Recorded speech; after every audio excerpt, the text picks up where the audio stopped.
given him the right of reply, a process that has gone on, presented some fact charts to the villages, and disseminated information to the members of public without giving him the opportunity to defend himself. Hold your horses, Wamuchomba.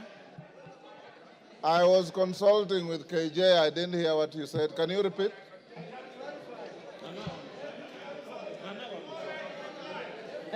Can you repeat what you said? I can't hear you, Mr. Speaker. Repeat what you said. I didn't hear. I was consulting with Honorable Member for Dagoretti.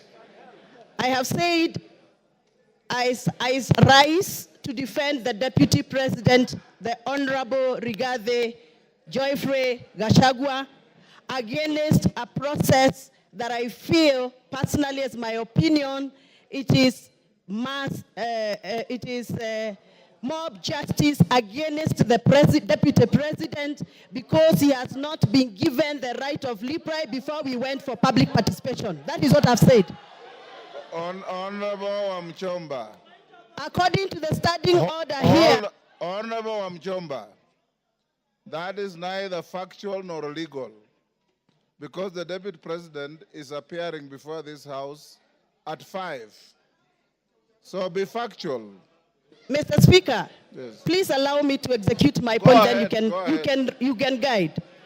Procedurally, Mr. Speaker, the fact sheets that were distributed in our constituencies had allegations that were read out to members of public as facts. So to me, the fact sheets that were distributed in our constituencies were fact sheets that were communicating facts.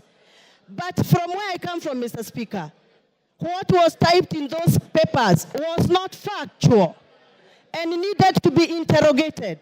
And I'm glad that the Deputy President is appearing in an hour's time here to come and clear the air. Mr. Speaker, before I defend and I give my submission, I request you to allow me to refer to the standing order number 91 on responsibility for statement of facts. A member shall be responsible for accuracy and facts for whatever allegations that comes and disseminates from this House. Mr. Speaker, this morning we were watching video clips on our television in this House. Those video clips that were played in this House were reported speeches that were reported from various media houses in this country.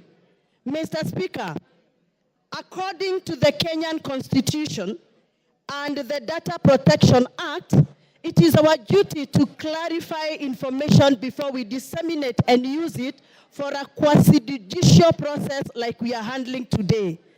Mr. Speaker, I would want your guidance whether those media clips that were used this morning in the floor of this House by the mover of this motion, whether those media clips were qualified to be used in this process of impeachment. Mr. Speaker, my other issue is I will be glad that the mover of this motion clarifies that the allegation around the corruption issues on procurement matters have been taken through the right areas of Auditor General so that we can have fact to discuss this afternoon. Otherwise, according to me, the allegations that have been tabled by the mover of these motions are mere mudslinging, they are hearsay, they are gossips, and they must stop. And Mr. Deputy President must continue working for this country with all the energy, with all the labor, and with all the love that he has had. And those that feel that Mr. Deputy President has been biased into Mount Kenya politics, please forgive us, but we must tell you, everybody has their home. The Deputy President comes from Mount Kenya, and every good thing starts from Jerusalem. Even Jesus had to start his good work from Jerusalem.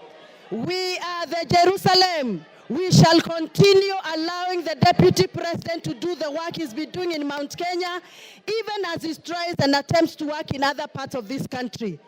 I have personally escorted the Deputy President in other areas outside Mount Kenya. I know Mr. Deputy President has tried. It is barely 2 years before Mr. Deputy President continues with his work. Please allow him space to work. 2 years are not sufficient. Even for the members in this house know very well. They have also not been able to do what they promised their voters during campaigns. We are all elected members here, and we know we made pledges, and 2 years are not sufficient for anybody to use that as a basis to judge anybody on the performance. I support that the Deputy President be given the opportunity to serve this country, and those that are attacking the Deputy President for working on behalf of the Mount Kenya region, they must also accept that everybody has a village where they come from, everybody has a home where they come from, and every good thing starts from Jerusalem, just like Jesus Christ did. Asanteni sana, and I refuse. The Deputy President is going nowhere. He's going to stay here to serve us. To serve us as we gave him votes. Thank you very much. Thank you, Speaker.